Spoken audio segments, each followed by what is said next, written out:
Bonjour à tous et bienvenue dans l'émission Rencontre. Le sommet de coopération sino-africaine s'est achevé récemment à Johannesburg, marquant 15 ans de développement ultra rapide entre la Chine et l'Afrique. Quels sont les grands changements qui se produisent actuellement en Afrique? Quelles sont les futures opportunités, mais aussi les défis qui attendent le continent africain? Pour répondre à toutes ces questions, notre invité aujourd'hui est Daniel Bourmont, un spécialiste de la politique africaine et des pays en voie de développement. Mais avant de commencer notre programme, regardons ensemble ce reportage. Sur le plan économique, 2015 aura été pour l'Afrique une année mêlant espoir et déception. Au niveau des déceptions, le continent africain et surtout les pays exportateurs de marchandises ont souffert du ralentissement économique mondial et de la baisse du prix des matières premières. Les forts taux de croissance des dernières années ont commencé à s'éroder et de nombreux pays africains ont pris conscience de la nécessité d'une restructuration de leurs économies. Dans un registre plus positif, les nations africaines ont compris qu'elles devaient impérativement diversifier leurs économies, créer des synergies régionales et mondiales, plutôt que s'accrocher à un modèle de développement unique qui a trop longtemps freiné leur émergence économique. Globalement, la situation sécuritaire en Afrique est en net progrès. Guerre civile, conflits ethniques, élections frauduleuses et émeutes n'ont certes pas disparu du paysage mais sont en recul. Les transitions politiques pacifiques s'imposent petit à petit et de nombreux pays africains sont parvenus à imposer la stabilité politique. Aujourd'hui, les pays africains ont entamé leur marche vers l'industrialisation et déploient des efforts importants pour créer un environnement favorable aux investissements et se convertir dans l'industrie manufacturière. L'objectif de tous ces pays est de bâtir une industrie adaptée au pays et au territoire et de générer les millions d'emplois nécessaires au décollage de l'Afrique. Merci de nous retrouver. Aujourd'hui, nous sommes avec Daniel Bourmont. Vous êtes ancien vice-président en charge de la recherche scientifique à l'université Bordeaux 4. Et maintenant, vous êtes directeur du Centre Montesquieu de recherche politique et spécialiste de la politique africaine. Bonjour, Monsieur Bourmont, et bienvenue dans notre émission. Bonjour, madame. Le sujet d'aujourd'hui, c'est sur l'Afrique. Donc, on sait que depuis la création du Forum Chine-Afrique, les médias français se sont montrés sceptiques envers la présence chinoise en Afrique et son influence grandissante. Par exemple, les problématiques africaines sont déjà devenues plus ou moins une influence sur les relations sino-françaises. Donc, généralement, comment voyez-vous les relations entre la Chine, l'Afrique et la France ?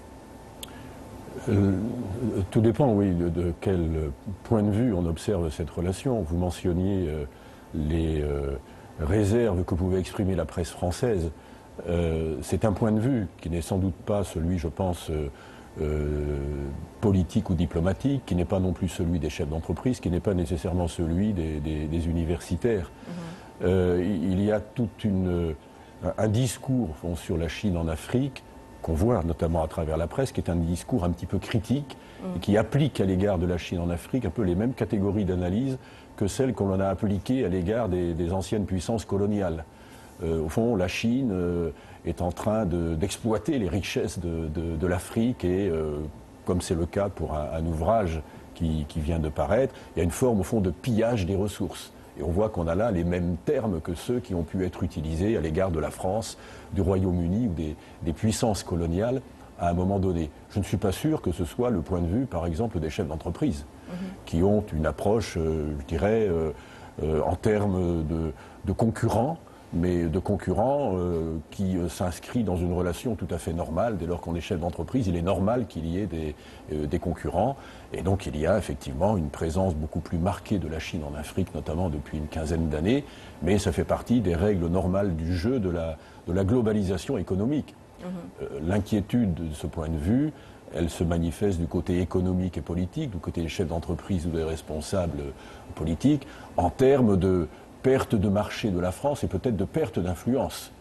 Et donc la question qui se pose, c'est comment aujourd'hui reconquérir des positions en Afrique, des parts de marché, parce que ça permettrait à la France peut-être aussi de sortir, ou pour partie, de la crise économique dans laquelle elle est, et puis politiquement de bénéficier voilà, de soutien dans sa politique étrangère plus globale, la politique africaine étant un instrument de la politique étrangère de la France.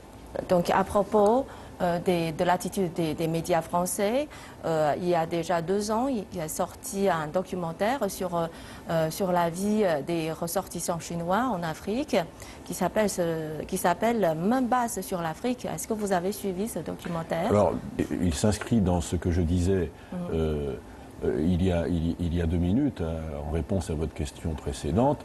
Nous sommes, vous voyez, dans cette tonalité critique à l'égard de l'Afrique et qu'on retrouve effectivement, je dirais, dans les médias, mais également dans un certain nombre d'organisations non gouvernementales, qui sont à la fois, c'est ce qu'il faut bien comprendre, qui sont dans une posture à la fois très critique à l'égard de la France. Et il y a une critique qui est assez ancienne maintenant à l'égard de la politique africaine de la France, qui est une politique qui a exploité, pillé les ressources. Comme je vous le disais, on voit aujourd'hui cette presse et ces organisations non gouvernementales appliquer les mêmes catégories d'analyse à la Chine.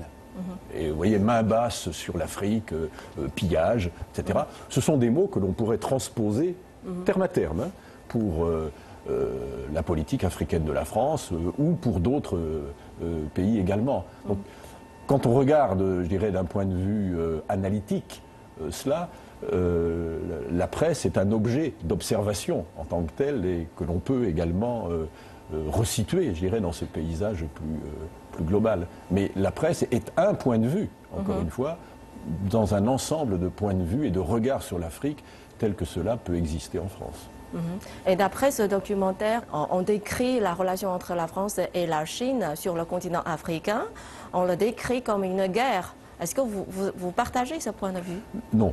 Bon, c'est pas une guerre. Encore une fois, il y a une concurrence qui existe dans certaines parties de l'Afrique, mais pas partout. Et la France, il faut bien comprendre qu'on est dans des mouvements, je dirais, presque opposés. La Chine s'est intéressée à l'Afrique récemment, 15 ans à peu près, et on voit d'ailleurs les progrès gigantesques qu'a fait la percée, plus précisément de la Chine en Afrique, puisque on est aujourd'hui à 200 milliards de dollars d'échanges commerciaux entre la Chine et l'Afrique, c'est considérable, c'est le premier partenaire, alors que simultanément la France est au contraire dans une forme de retrait en Afrique. Depuis, disons, la fin de la guerre froide, depuis 20 ans, la France a modifié sa politique africaine, qui était une politique très offensive, au fond, très présente. La France était sans doute la puissance la plus présente en Afrique et la plus efficace. Au contraire, la France est dans une posture de retrait. Et donc, on a 2 postures différentes. La Chine qui rentre en Afrique, et qui investit, et la France qui se retire. Aujourd'hui, en 2016, le constat de la France, c'est qu'au fond, elle a perdu des parts de marché, elle a régressé. Et que cette régression est dommageable pour elle. Voilà, mais il n'y a pas pour répondre à votre question, le terme, me semble-t-il, est tout à fait abusif, il ne reflète pas la réalité. Il n'y a pas de guerre entre la Chine et la France en Afrique. Non. Et tout à l'heure, vous avez mentionné aussi que la France a perdu plus ou moins une part de marché en Afrique. Donc, pour reconquérir ces parts de marché, il a changé sa politique. Donc, pourriez-vous nous présenter concrètement quels sont les changements de la politique africaine de la France? Alors, on a mis en place un dispositif en ce qui concerne le ministère des Affaires étrangères, un dispositif qui se veut global, c'est-à-dire que le ministère des Affaires étrangères non seulement va s'occuper de la diplomatie, ce qui est bien normal, mais également de tout ce qui est le commerce extérieur. Le ministre des Affaires étrangères, M. Fabius, a voulu intégrer cette dimension économique et le commerce extérieur dans le dispositif diplomatique, de telle sorte qu'il y ait aujourd'hui une politique globale à l'égard de l'Afrique et que la diplomatie ne se cantonne pas simplement aux négociations, mais qu'elle soit directement partie prenante à cette conquête et reconquête des marchés. Parce que la France a perdu. Elle a vu ses parts de marché diminuer de plus de moitié. La part de la France était un peu plus de 10% du commerce extérieur. Nous sommes aujourd'hui à peu près à un peu moins de 5%. Voilà. Donc là, il y a un effort à faire. Et c'est en cela que l'appareil diplomatique français aujourd'hui est mobilisé avec toutes les ressources, les agences spécialisées également, pour qu'il y ait une cohérence de la politique française en Afrique. Pendant plusieurs années, l'Afrique a connu une croissance rapide, proche de 6%. On parlait alors d'envol économique de l'Afrique. Et certains prédisaient que l'Afrique allait remplacer la Chine pour devenir l'usine du monde. Mais selon les statistiques du FMI en 2015, il a prévu pour une baisse pour l'Afrique sud-saharienne avec une croissance annoncée à 3,75%. Seulement, c'est le taux le plus bas depuis 6 ans. Donc pensez-vous que l'économie africaine est en train de ralentir ? Il faut toujours se méfier des statistiques quand on interprète à partir d'un chiffre ponctuel. Il faut les interpréter en tendance. Bon. L'Afrique a connu un taux de croissance, quand on regarde cette tendance, tout à fait remarquable. Et je dirais que ce taux de croissance est sans doute le meilleur démenti qui a pu être infligé à toute cette approche afro-pessimiste qui condamnait l'Afrique en quelque sorte à rester dans cette situation de marginalisation, de pauvreté et de sous-développement, pour utiliser un terme commun. Ceci dit, il faut prendre la mesure de ces transformations économiques. Il est vrai que le prix du pétrole, le prix du baril diminue considérablement. On est aux environs de $30, même un petit peu en dessous ces derniers jours. Et que là, évidemment, c'est quelque chose qui peut pénaliser les pays africains producteurs de pétrole, qui, pour un certain nombre d'entre eux, dépendent quand même directement de cette ressource. Et leur décollage économique, bien sûr, était lié à la valorisation de cette ressource. Donc là, il y a effectivement une inconnue, et l'évolution du cours du pétrole peut avoir des conséquences sur ces économies-là. Au-delà, je pense que la dynamique de l'économie africaine, elle obéit à d'autres variables. Je ne pense pas que l'Afrique devienne, peut-être le deviendra-t-elle, mais aujourd'hui, à court terme, puisse être, comme vous le disiez, l'atelier du monde. Je sais que c'est un thème qui a été évoqué. Non. En fait, les ressources de l'Afrique, c'est quoi? Ce sont les ressources minières, pour l'essentiel, le pétrole entre autres, et puis le développement, il se fait autour du secteur des services. Mais on n'a pas, je dirais, d'industrie et on n'a pas une économie de transformation véritablement sur place en Afrique. Les ateliers sont ailleurs.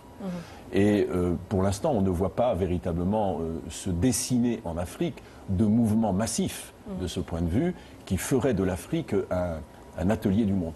Ce qui crée toujours, du coup, une relation, une forme de dépendance. Parce que l'Afrique, du coup, est dépendante pour ce qui est de ses matières premières et de leur valorisation, mais également pour ce qui est des services. Banques, assurances, télécommunications, etc. Je voudrais savoir quels sont les obstacles pour le développement de l'économie africaine pour l'instant. Alors, vous avez raison de parler au pluriel, il y a beaucoup d'obstacles. Il y a un obstacle qui tient à la mobilisation du capital. Il faut des ressources. Pour l'instant, le capital disponible est essentiellement un capital étranger. Le capitalisme africain, disons les choses un peu brutalement, globalement, parce que les situations peuvent varier d'une sous-région à l'autre. Mais le capitalisme africain est un capitalisme faible, voire dans certaines régions inexistant. C'est le résultat de la colonisation, mais également de tout un ensemble d'autres variables explicatives. Et donc, le développement éventuel, il est lié quand même beaucoup au capital étranger. Il y a un deuxième défi qui me semble très important, c'est la question des cerveaux. On a beaucoup parlé de la fuite des cerveaux. Je crois qu'un des défis pour l'Afrique, c'est d'avoir, bien entendu, une jeunesse formée. C'est un véritable défi dans des sociétés où la moitié de la population aujourd'hui a 25 ans, elle est très jeune.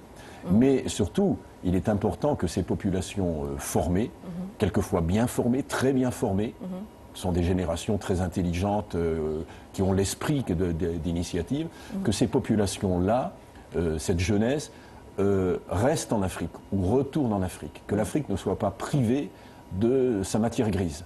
Et parce que je crois que son avenir dépend en grande partie de cette capacité à retenir cette ressource essentielle qu'est la ressource intellectuelle. Et il est vrai que pour tout un ensemble de raisons, parce que les grandes universités ne sont pas en Afrique, et donc les élites africaines ne sont pas formées en Afrique, elles sont formées à l'extérieur.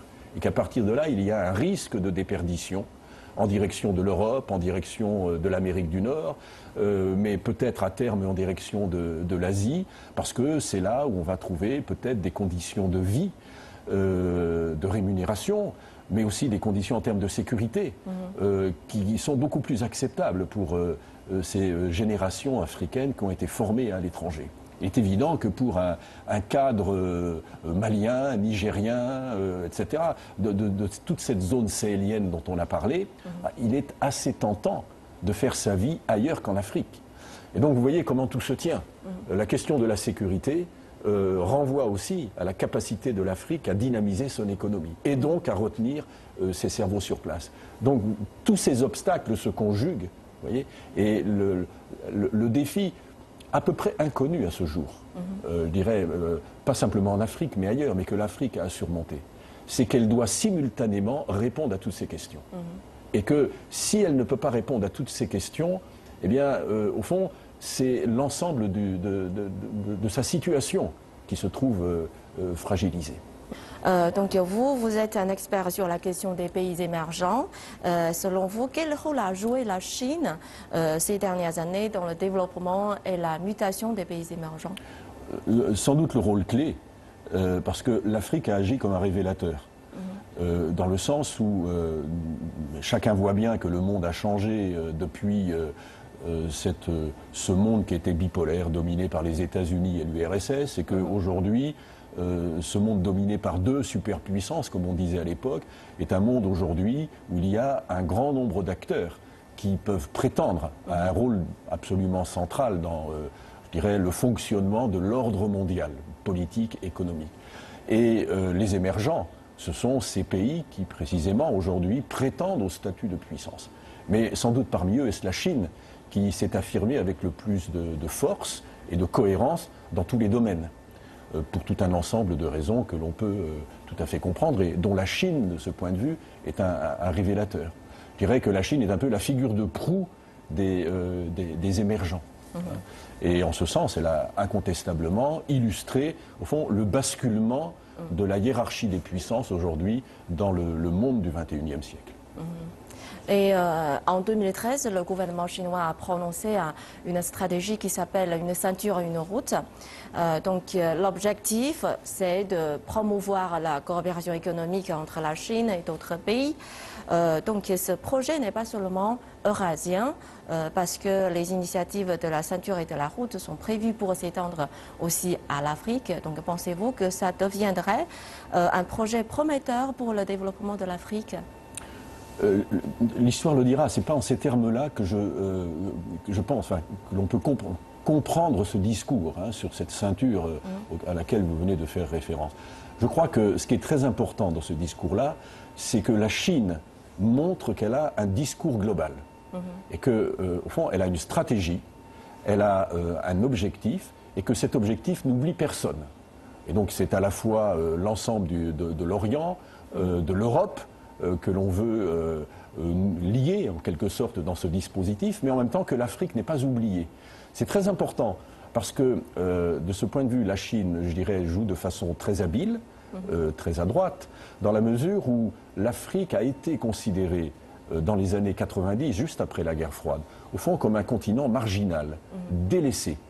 Et c'était une des craintes d'ailleurs des dirigeants africains et des sociétés africaines. Et la Chine a montré précisément que l'Afrique avait un intérêt. Et je crois que ce discours, qui précisément ne vise pas à être simplement un discours eurasiatique, mais un discours également qui intègre l'Afrique dans le dispositif, c'est un discours qui est global et qui est de nature à rassurer l'Afrique. Et à lui dire, au fond, vous n'êtes pas les oubliés, mais vous faites bien partie, pour nous, Chinois, de ce dispositif central. Donc le discours, c'est en ces termes-là qu'il faut le comprendre. Il est très important, quelle que soit la puissance, que ce soit la Chine, les États-Unis, la France, la Russie, etc. Il est très important pour une puissance d'avoir un discours qui lui permette d'être comprise par les autres acteurs, par les autres puissances. Et je crois que ce discours-là, il relève de ce registre-là. Il permet de dire à la Chine, voilà ce que nous sommes et voilà ce que nous voulons. Et donc à partir de là, eh bien, au fond, on comprend les enjeux, les défis que la Chine se lance à elle-même, mais aussi qu'elle lance aux autres. C'est au fond la clarté. Et ça permet de mieux se comprendre et sans doute de mieux négocier les différents défis que l'on a à relever ensemble. Mais quelle est la réaction du gouvernement français? Donc, est-ce que ça cause des craintes? Je ne pense pas. Je ne pense pas. Je sais que c'est quelquefois une préoccupation qui se manifeste ici ou là. Il n'y a pas de crainte particulière. Il y a un sentiment beaucoup plus général en France qui est celui d'un affaiblissement de l'économie, je le disais tout à l'heure, la crainte d'une perte d'influence politique, parce que la France vit avec la nostalgie d'une grande puissance, celle qu'elle a été à un moment donné, et au fond, le sentiment qu'aujourd'hui, le monde nouveau qui se construit est un monde qui place la France dans une position nouvelle. Elle n'est plus une puissance dominante. Elle est une puissance qui compte encore, qui a tout un ensemble de ressources, mais qui est confrontée à tout un ensemble de défis. La Chine fait partie de ces défis. Mais la Chine n'est pas désignée en quelque sorte comme une menace. Au contraire, ça peut même être un partenaire économique, ça peut être un partenaire politique. Et ce n'est pas contre la Chine que la France doit construire aujourd'hui la politique qui est la sienne à l'échelle internationale, tant d'un point de vue diplomatique qu'économique. Le défi, il n'est pas là. Et il n'y a, non, je ne pense pas, et ce serait une erreur si c'était le cas, et je ne pense pas que les dirigeants français puissent commettre cette erreur-là, ce serait une erreur de considérer que la Chine constitue un danger en tant que tel. Encore une fois, il est normal que la Chine s'intéresse à l'Europe, s'intéresse à l'Afrique, et bien voilà, il appartient à la France à partir de là d'en tirer les conséquences en prenant la mesure des ressources, des moyens qui sont les siens et qui ne sont pas négligeables. Pensez-vous qu'il existe une place ou un domaine où la France et la Chine peuvent coopérer sur le continent africain? Il y a un défi aujourd'hui qui est majeur, si on revient à l'Afrique, pour la France, c'est la question de la sécurité. Parce que la France se trouve aujourd'hui en première ligne dans ce défi qui est posé notamment dans la zone sahélienne, et la France a été obligée d'intervenir dans l'urgence au Mali, en République centrafricaine. La France peut avoir le sentiment d'être un peu le pompier qui est là pour régler des problèmes qu'elle ne peut pas régler seule. Et sans doute serait-il souhaitable que les autres États qui s'intéressent à l'Afrique, les États européens en font partie, mais la Chine également, que ces États-là prennent la mesure, au fond, du défi sécuritaire qui se pose, parce que la sécurité, c'est un défi pour les sociétés africaines elles-mêmes, mais c'est un défi également pour les acteurs extérieurs qui ont des intérêts, qui entendent commercer, travailler avec cette Afrique, et tout cela ne peut se réaliser que si, au fond, la sécurité est garantie. Et donc, peut-être là aussi, y a-t-il un champ de réflexion et de coopération à envisager et à mûrir. C'est une piste. D'accord. Et ces dernières années, en ce qui concerne la sécurité que vous avez mentionnée, la France a été toujours à l'avant-garde de la lutte contre le terrorisme, depuis l'envoi de troupes militaires au Mali, intervention en Syrie et en Irak. Pourtant, la France peine à enrayer l'influence du terrorisme. Comment l'expliquez-vous?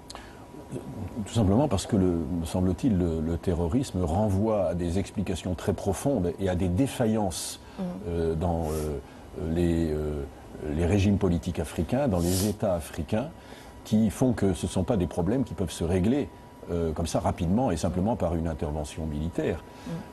Si aujourd'hui on connaît cette situation d'insécurité en Afrique, c'est parce que les États africains qui se sont mis en place au moment des indépendances, donc il y a déjà 60 ans, 65 ans, ce sont des États au fond qui n'ont jamais véritablement réussi à s'institutionnaliser, à assumer leurs fonctions régaliennes et à s'imposer comme étant des instruments permettant de réguler le fonctionnement des sociétés. C'est banal de le dire, il y a une crise des États africains. Pas partout, mais dans un certain nombre de régions, de sous-régions, la crise de l'État, elle est patente. Et une crise de l'État, ça ne se règle pas comme cela. Par une intervention militaire. L'intervention militaire peut éviter l'effondrement d'un régime. Elle ne règle pas le problème de fond. La greffe de l'État, cette assimilation de l'État, cette institutionnalisation, c'est un processus lent. Et donc, c'est un peu la contradiction devant laquelle se trouve la France. Intervenir militairement, parce que souvent les armées africaines ne peuvent pas le faire elles-mêmes, et c'est une des manifestations de la faiblesse de certains États africains. Mais en même temps, une fois qu'on a réglé cette question militaire immédiate, on se trouve devant les problèmes de fond que l'on vient d'évoquer, la crise de l'État, la compatibilité entre des projets culturels, des tentatives d'hégémonie politique et religieuse. On voit bien ici, aujourd'hui, l'islamisme dans ses différentes déclinaisons, avec cette volonté d'établir un dispositif ou une cohérence aujourd'hui dans toute cette Afrique sahélienne qui irait de Dakar à Djibouti. Comment cela pose un véritable défi culturel très profond dans des sociétés qui sont travaillées en profondeur par des forces religieuses anciennes et retravaillées aujourd'hui par des interprétations nouvelles de l'islam. Donc tout ça, c'est quelque chose, bien entendu, qui crée pour les dirigeants politiques des défis qu'ils ne peuvent pas par eux-mêmes régler. Parce que ces défis-là se situent dans des échelles de temps qui ne sont pas l'échelle de temps du politique. Le politique répond à des questions immédiates. Et il y a des processus historiques qui, eux, sont longs. Et c'est toute la difficulté aujourd'hui de l'exercice et, au fond, la gravité du défi qui nous est posé. Donc en Somalie, le commando français chargé de récupérer un otage français a échoué et en 2013, les troupes françaises se sont ensuite déployées au Mali lors de l'opération Serval. Donc durant sa présidence, François Hollande aura connu plusieurs fois l'épreuve du feu en Afrique. Donc selon vous, quels seront les prochains tests pour la politique africaine de la France? Alors, vous venez de mentionner les tests, j'allais dire, de terrain. Vous avez raison, le Mali, la République centrafricaine, cette opération en Somalie qui visait à libérer un agent français et puis qui effectivement a échoué. Bon, là, nous sommes dans les opérations militaires d'urgence. Je crois que le défi auquel est confrontée la France aujourd'hui, c'est de trouver des alliés. La France ne pourra pas continuer à jouer le rôle qui est le sien, c'est-à-dire à être ce nouveau gendarme de l'Afrique, un peu obligé, contraint par la situation, tout simplement parce qu'elle n'en a pas les moyens. Elle n'en a pas les moyens. Ces armées sont impliquées aujourd'hui dans un ensemble de théâtres d'opérations, ce qu'on appelle dans le langage les OPEX, les opérations extérieures. Ça produit un étirement du dispositif militaire français. Ça crée des contraintes budgétaires, alors même que la France est confrontée à des exigences en matière de budget et de dépenses publiques de la part de l'Union européenne. Et donc il est impératif que, au fond, ce fardeau, aujourd'hui, soit partagé.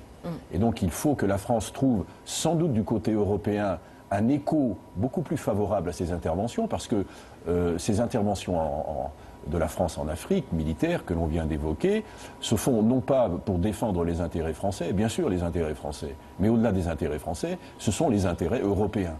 Et au-delà des intérêts européens, ce sont bien entendu d'abord les intérêts africains, parce que les premiers à souffrir de ces situations-là, ce sont les sociétés africaines, les Européens, bien entendu, menacés dans leur sécurité, puis l'ensemble des acteurs impliqués aujourd'hui en Afrique pour tout un ensemble de raisons, dont la Chine. Et je reviens à ce que je disais tout à l'heure, je crois que pour le président Hollande et puis pour le président qui sera élu très rapidement maintenant en 2017, le défi sera là. Il importe aujourd'hui de ne pas être isolé. Et c'est quelque chose, c'est un impératif dont la solution n'est pas simple. Notre émission touche à sa fin. Merci M. Bourmont d'avoir été avec nous et merci de vos éclairages. Je vous remercie pour votre invitation. Et chers téléspectateurs, merci de nous avoir suivis. Merci de votre fidélité. À la prochaine.